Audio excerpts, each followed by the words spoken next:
All right, I am a sucker for super funky walnut. This is some Canadian black walnut, and it's got a lot of, I don't say rot, but it's definitely got some unique figure to it. And I find that this type of wood, these gnarly pieces that otherwise, you know, before the whole resin wood live edge movement, so to speak, this stuff would have just been thrown out, which is another cool thing. You know, we get a lot of flack here for using resin plastic to make other plastic things or combine resin with wood. But in reality, pieces like this were garbage prior to, you know, live edge furniture and prior to the epoxy resin table, the popularity rather of epoxy resin tables and epoxy resin and wood projects like this. This would have been garbage. This would have been thrown out. Whereas now we can create wicked, beautiful things with it that we can enjoy and use and sell if we have a business, right? So anyway, we're going to use this piece of walnut. We're going to use our 16 by 12 mold. We're going to get this cut up. And the very first thing we're going to do is pre-measure our wood to cut it to fit. All right, so I know that this mold is 16 inches long, 12 inches wide, 1 inch high. This wood is a little bit thicker. It's fine. We're going to end up playing it down anyway. And I want to take kind of the funky part of this. I definitely don't want to lose the funky part of this, right? So what we can do is we can just place it over here and decide maybe we'll do something kind of like that. We're going to have this cave sort of thing here, and then we're going to have all this filled with resin. And I'm going to do this in such a way that I can use our Total Boat Thickset, which is going to be good for 1 inch pours. I could probably get away with Maker Epoxy with this because it is not a huge amount of volume, but I'm just going to go ahead and use Thickset. I'm just going to roughly decide where my starting line is going to be. And then once we have a line, we can make everything square from there. So I'm going to find 16. Pretty equivalent there, 16, a little passer, that's fine. I'm going to chop this off, and then we're going to come and take some of this off. So we want to determine 12 inches because we have 12 inches of depth. Now I know our mold is 12 inches, and we want to have kind of a little bit of a river there. So I'm going to cut it here and square that off. Again, square with the original line I created. So essentially, we're getting rid of this, and we're keeping this part and using that in our mold.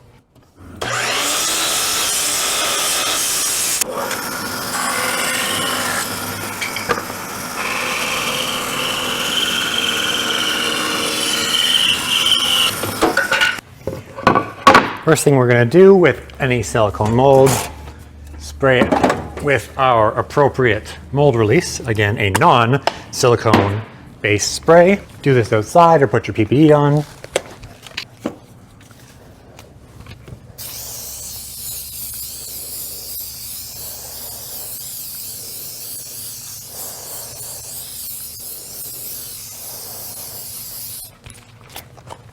While that release spray is drying, we're going to just quickly clean up some of the wood here because we do have some voids and some like rot and stuff.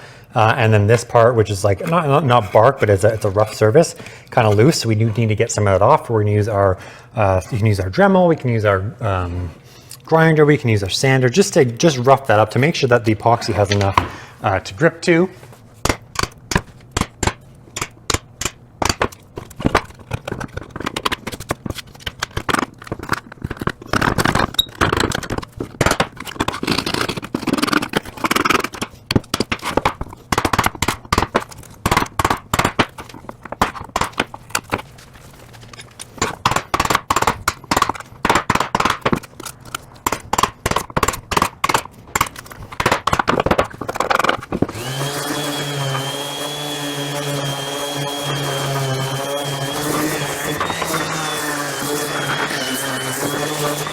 All right, we've sanded our wood, all the live edge component to get all the excess bark off. And to rough it up to make sure that we have no loose pieces there. We've gotten rid of a lot of this dead stuff and a lot of the softer sapwood and stuff that's been in there. So now we have a pretty structurally safe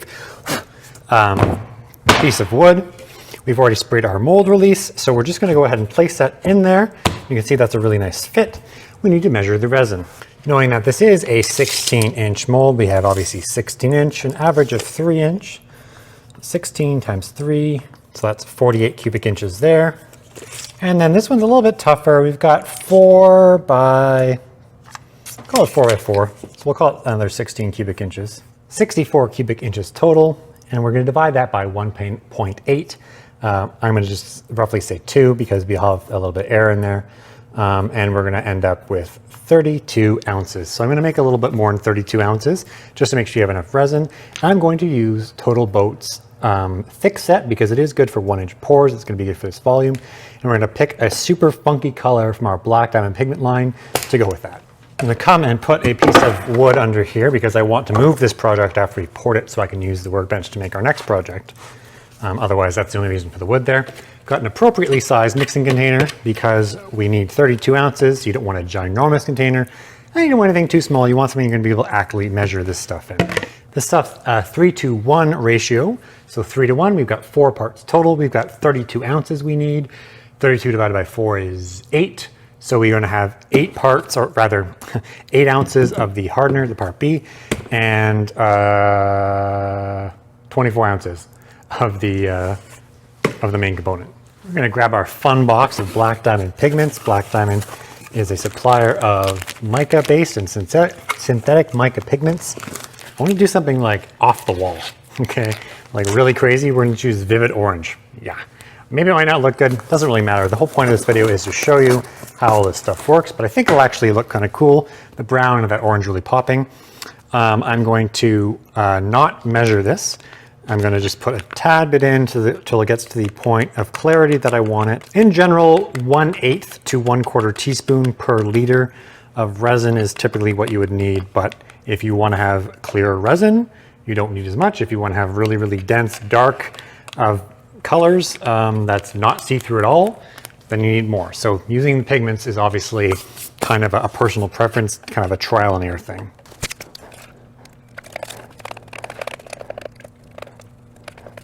We've mixed up our Vivid Orange pigment with our Total Boat Thickset resin. We're getting ready to pour this, and we'll also want to get our weight to put on there after to keep this wood down so it doesn't float up with the resin.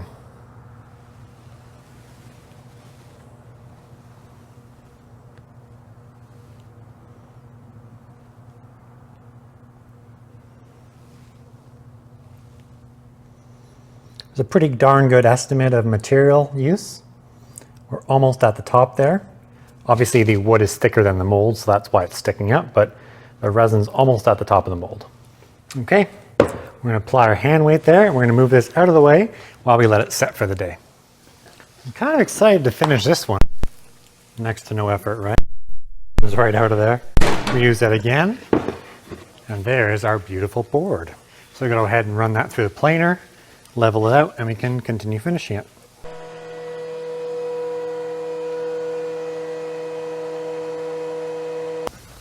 Now that that piece has come out of the planer, nice and level, we've got that resin between the wood there. Mostly because when I cut that wood, I really just kind of cut it with the bandsaw, and it wasn't perfectly straight. So basically, once you fill it with resin, the mold's going to make it straight. So that's a nice straight edge. We're going to use this edge on our table saw, and we're going to take roughly 1/2 inch off. This side's fine. We don't have to take anything off there. And we'll trim this side and this side as well.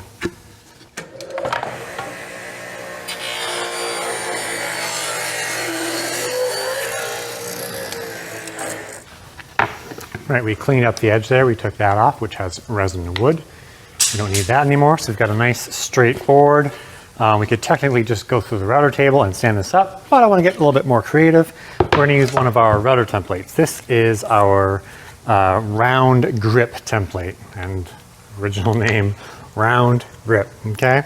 So we're going to line that up, and we're going to first trace the design and rough cut it. These templates are pretty cool because they have lines, so if you didn't have a perfect, this is pretty close to the width of the template, but if you didn't have the same width, you could use a center line and then center it with your board, so you don't have to fool around with measuring. But anyway, I'm going to go ahead and trace this out.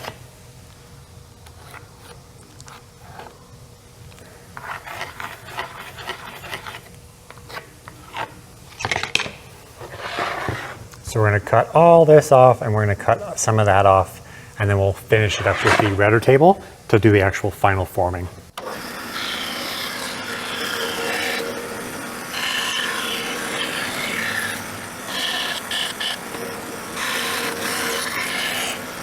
Really, as we talked about in our router template video on shaping, we want to get a rough cut. We want to leave 1/16 to 1/4 of an inch around those lines, because we're going to end up using the router table and the template to actually make that a perfect cut and a perfect shaping.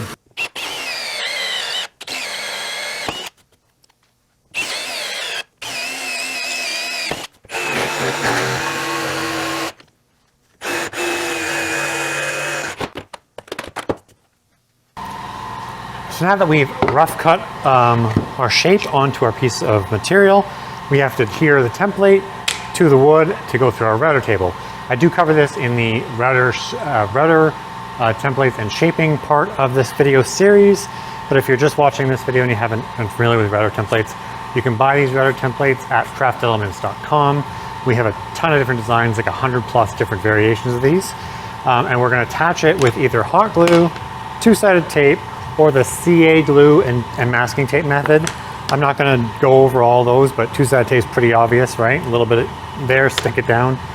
In this case, it's very similar. You're putting tape on this side, tape here, and then you're putting CA glue or super glue on the tape, and then affixing it down, letting it set. I usually almost always use the hot glue method.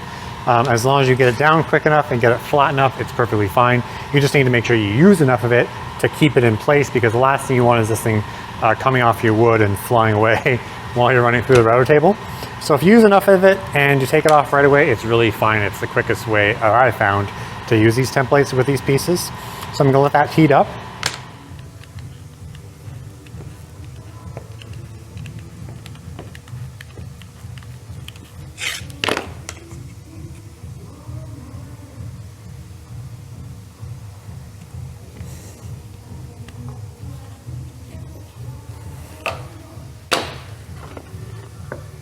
Good. We'll go over to our router table and install our flush trim bit. So I have here our 1/4 inch flush trim bit, and it's roughly 1 1/4 inch of blade, which is going to be fine because you have roughly 3/4 inches of material there. So I'm going to go ahead and install that in my router table.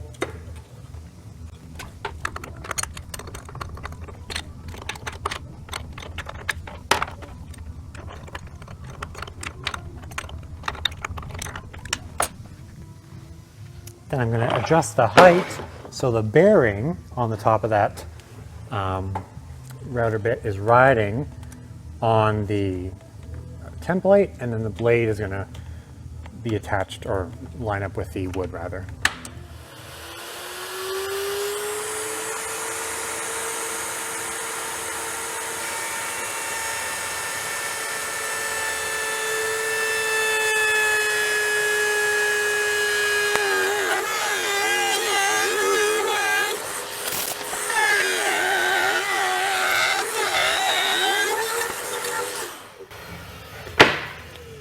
Now I'm going to just pry this off.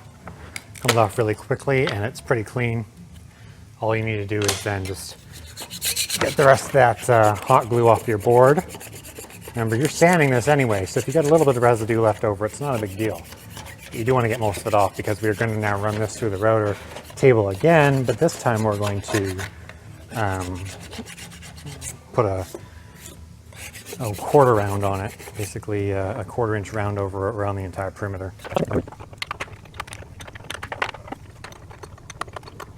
In case you're watching this and have no idea what I'm talking about, this is a 1/4 inch round over bit, and we're just going to bring it up so the start of the blade is basically level with our board and level with the table, right? So what's going to happen is once that spins, it's going to cut around chamfer all around the entire perimeter that we run through this, and that bearing is what's going to guide it around, right?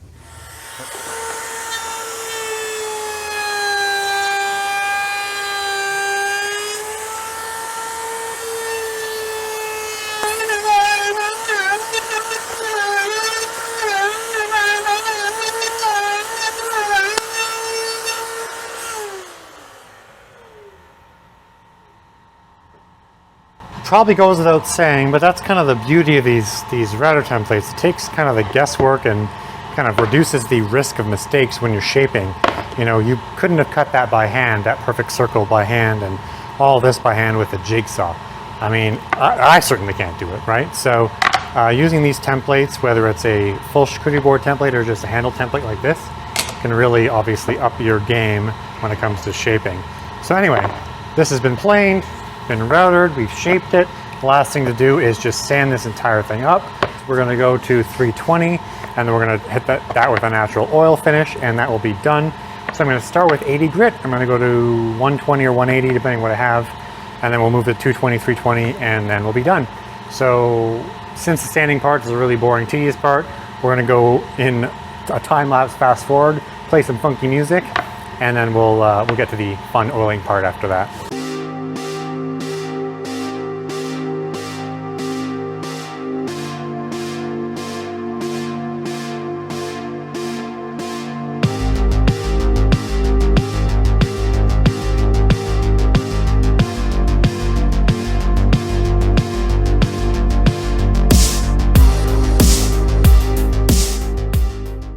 We're going to grab our Howard cutting board oil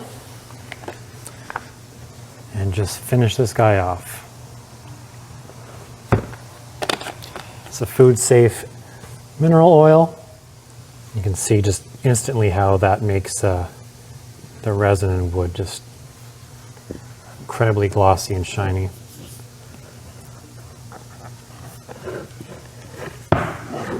Flip it around and do the other side.